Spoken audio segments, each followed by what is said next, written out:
Every living being is inherently seeking pleasure. And the only true pleasure of the heart is the pleasure of love. This is something that universally everyone has in common. Everyone is seeking the pleasure of love. And the origin of that experience is the soul's love for God.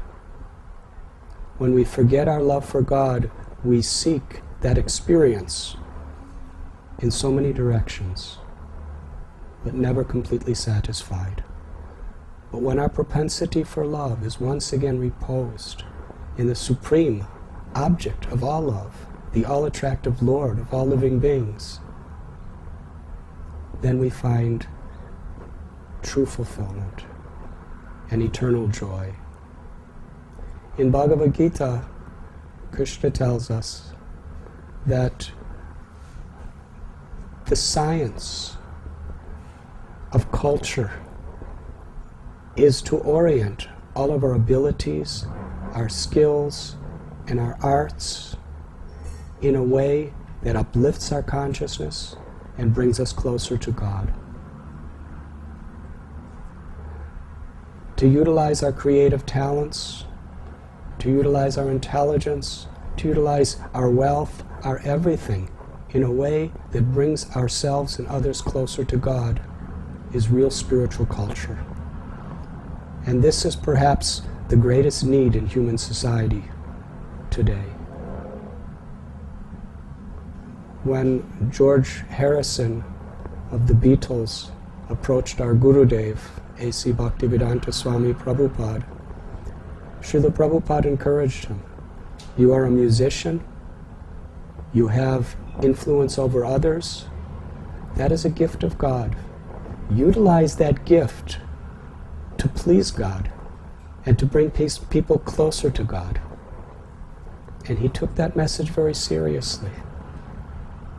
It's not that he changed his life, but rather just change of consciousness. This is what the essence of all spiritual paths are teaching us. It's not that we have to change our life, but we have to change our consciousness. A consciousness that connects us to God through devotion in whatever we do.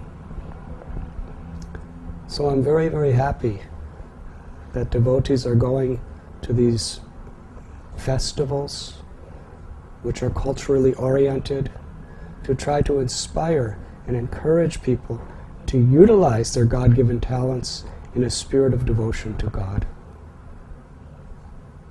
And actually, every one of us, however small or big we may be, if we are empowered by the grace of God, just by our humility and our sincerity, we can, each and every one of us, have a great impact in this world. The greatest problem in the world is pollution within the ecology of our hearts. And to clean that ecology, to free ourselves from the pollutants of lust, envy, greed, pride, and illusion, anger, that is absolutely necessary. Because if we're not solving the problem within our own heart, we're going to be a part of the problem within this world. So the universal principle of all spiritual paths is to clean the heart. By chanting God's names, by offering sincere prayer, and by utilizing our talents in a spirit of devotion, we clean our own hearts, and we can help clean the spiritual ecology of the world.